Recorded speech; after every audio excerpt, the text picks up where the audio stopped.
Hey, so today I wanted to show you some watercolor supplies that I have used and loved.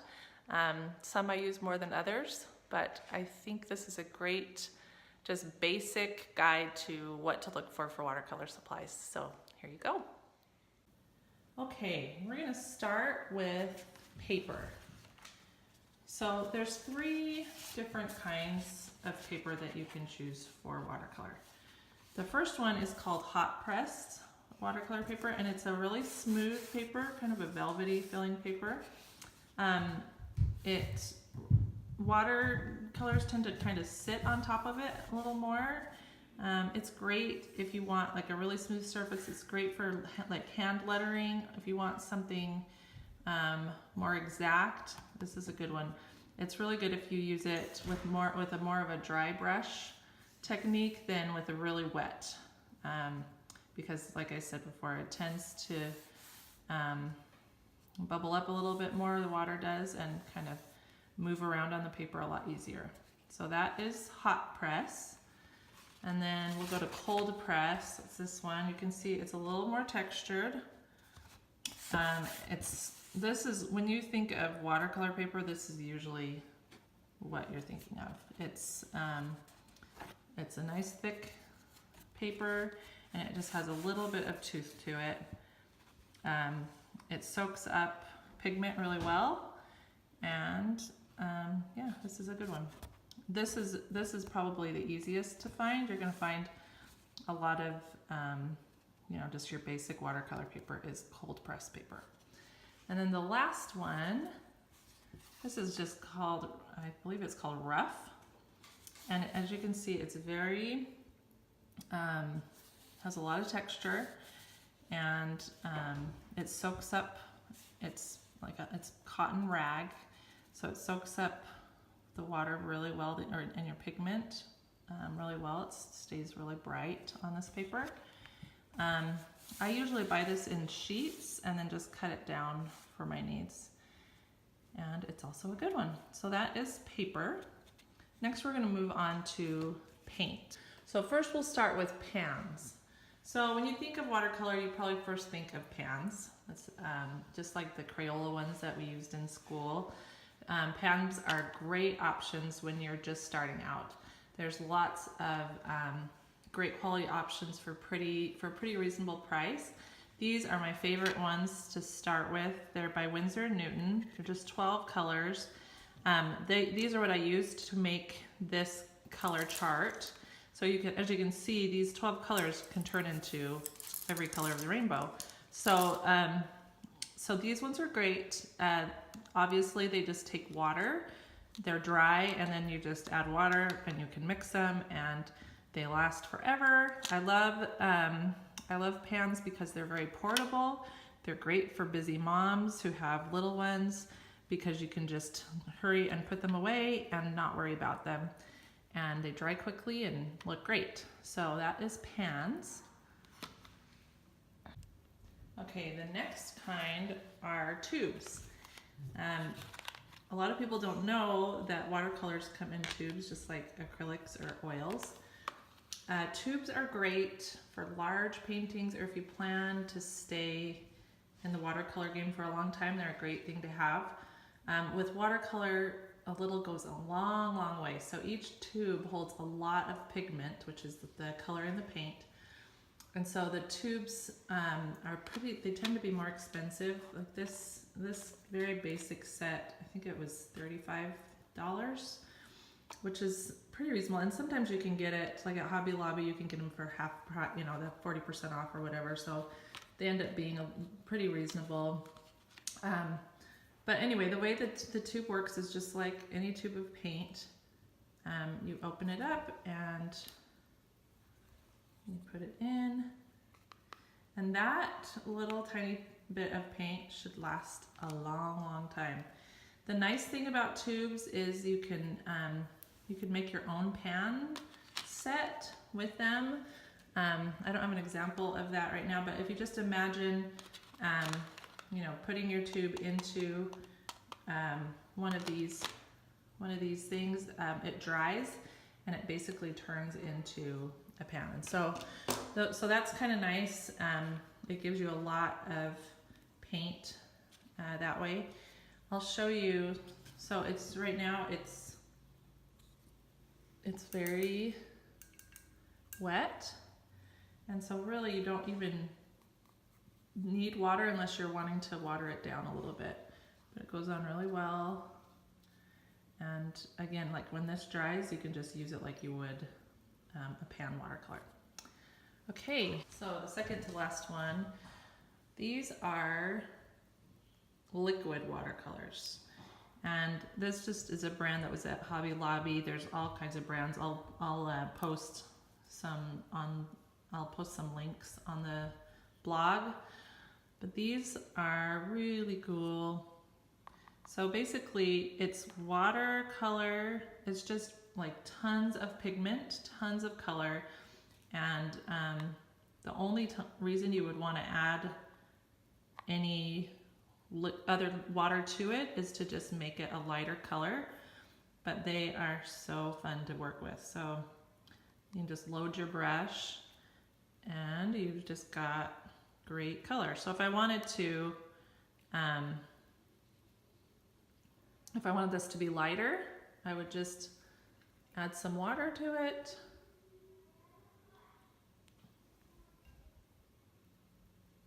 Just like you would any watercolor. And then you can just get a lighter shade. So these are fun. They're great for hand lettering. They're great if you just don't even want to think about wetting your brush and you just want to have paint ready. These are really fun. They come, you can get like a set of them, which I have my eye on a set. They're kind of expensive for the really good ones. Like I think it was $80 for the set that I'm looking at.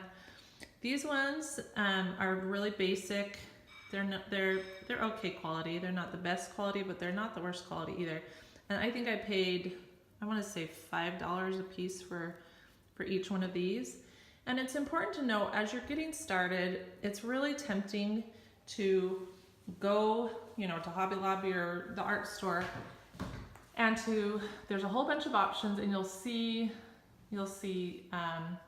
artist grade, and then you'll see student quality grade. Try your best to find things that are the artist quality grade.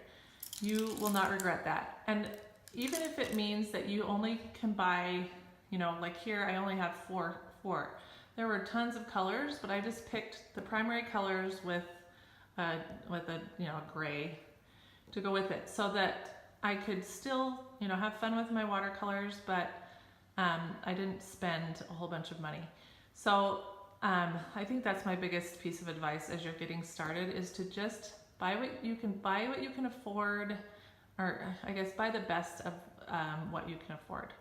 You want to be able to enjoy your process, and if you buy cheap paint, I promise you won't enjoy it as much as if you get good quality paint. One of my favorite brands is the Winsor Newton brand. They have great brushes, great paints. I've always been really happy with them, and they're a pretty economical choice as well. Okay, so the last thing I wanted to show you is the watercolor pencils. I'll bring these in a little closer. These are so much fun. I actually saved up for a while to get these, to get this set. They can run kind of expensive, but you can buy them, like I said, you can just buy, specific ones. I think they're, I want to say $2 or $3 a piece for the pencils, but you want to get good quality definitely on your watercolor pencils, because it really, really makes a difference. So this is the brand, I think it's Faber-Castell is the brand that I love. These are just so full of pigment. They're so much fun. So let me just show you how these work. You're just gonna put down your color. I love these because you can be really precise. And at first they look like just a regular colored pencil, and then you add water,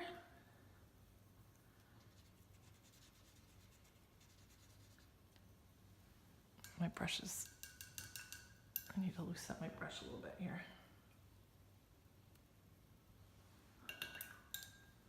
Okay, and as you can see, it just turns into this beautiful watercolor. So that's the fourth kind of paint that I wanted to talk about. I don't know if it's called paint or pencil because it's both, but these are so fun. So I highly recommend those too. All right, so that is the paint part of our supplies. And now we'll do brushes. Okay, so here I just have my basic arsenal of brushes. They're all by Winsor & Newton. They are I think they're level 2 grade, which is the artist grade brushes. You can buy really cheap brushes and you can buy really expensive brushes, like we're talking $50 for one paintbrush. So you definitely want to find something that works well but isn't going to break the bank. So these are a really good option. So I just have I tend to do smaller work, so mine aren't as big. If you're doing big areas, then you're going to want a few that are larger. But you want these basic shapes. So this is a great detail brush, and so is this.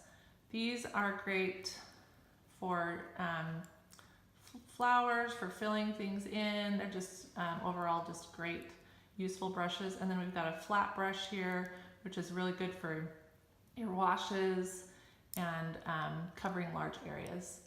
And so there are a lot of specialty brushes out there, a lot of different things that you can use. I suggest if you're just getting started, try and just stay with these basic shapes to begin with, and then you can always add to your collection. So that's all I'm going to say about brushes. Next, we're going to talk about masking fluid. So this is just a basic masking fluid by Winsor & Newton. The way that this works is you just open it up. It's got a child lock on it, which is really good because this could be a real mess if a cute little child got into it. So, okay, so this is kind of what it looks like. It's a light color, and I've painted it here. You can kind of see the little sun that I made, and I let that dry so I could show you how it works. So I'm going to close this up. You want to keep it closed if you're not using it because it dries out really quickly. And if you don't use this like on a regular basis, after about a year or two, it actually goes bad. So that's something to keep in mind. Okay, so I'm going to take my wide brush, and I'm going to choose a darker color so you can see better. I'm going to try crimson red with a little bit of cadmium red. Okay, so I'm just going to paint over this.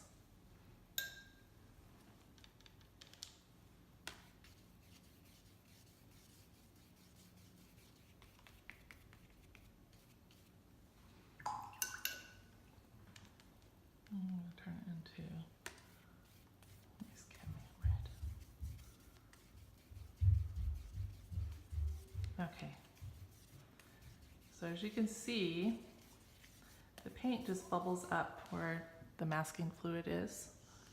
So this just gives you a lot of control. Like if there's certain areas in your painting that you want to stay completely white, this is a great tool to have.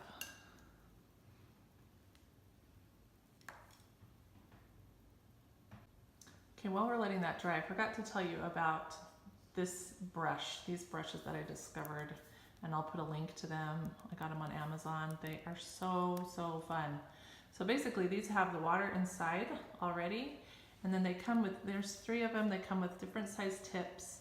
It's a synthetic tip, but it does really well. So basically it already has the water in it, so you can just take what you need. So when you're out, like say doing nature study or just outside doing your thing, you can see that the water is there, and you can always just add to it. And if you need to wash your brush out, you just squeeze out the water and it's clean. So I love these brushes. They have been such a fun find. Okay, I think this is pretty much dry. Okay, so we're gonna just peel this off. And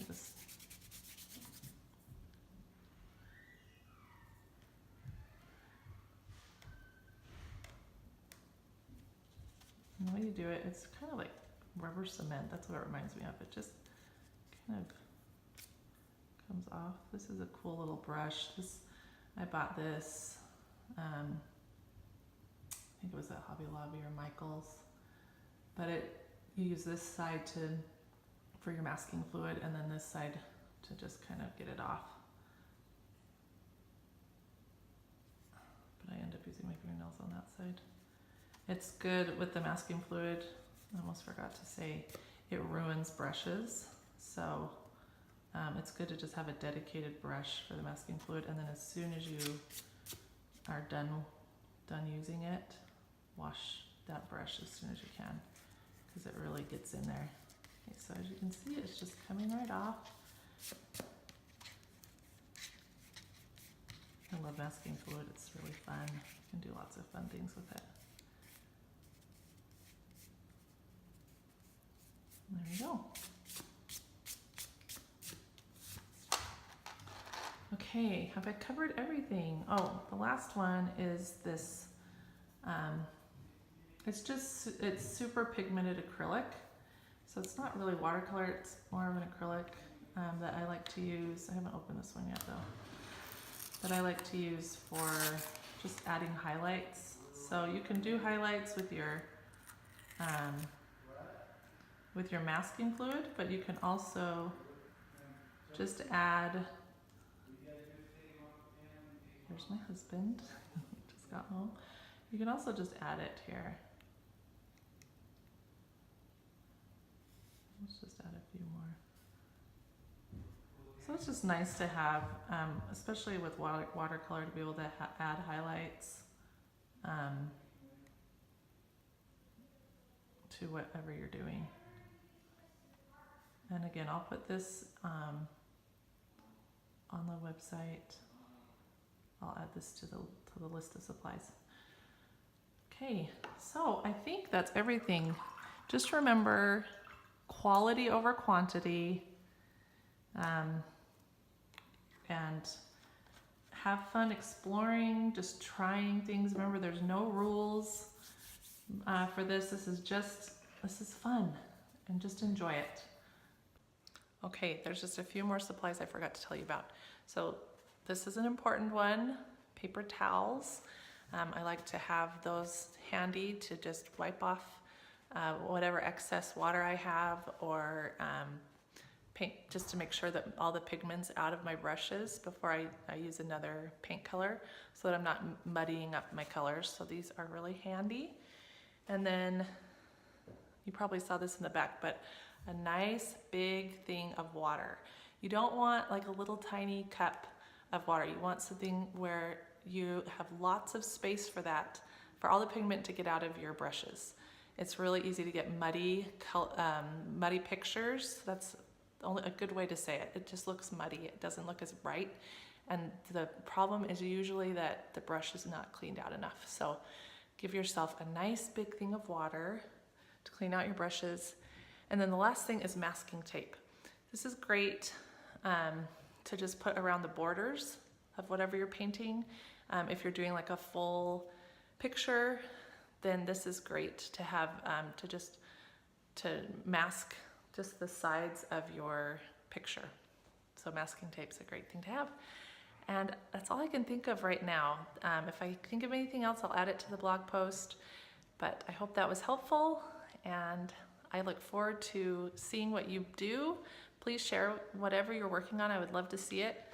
And have a great day. Bye.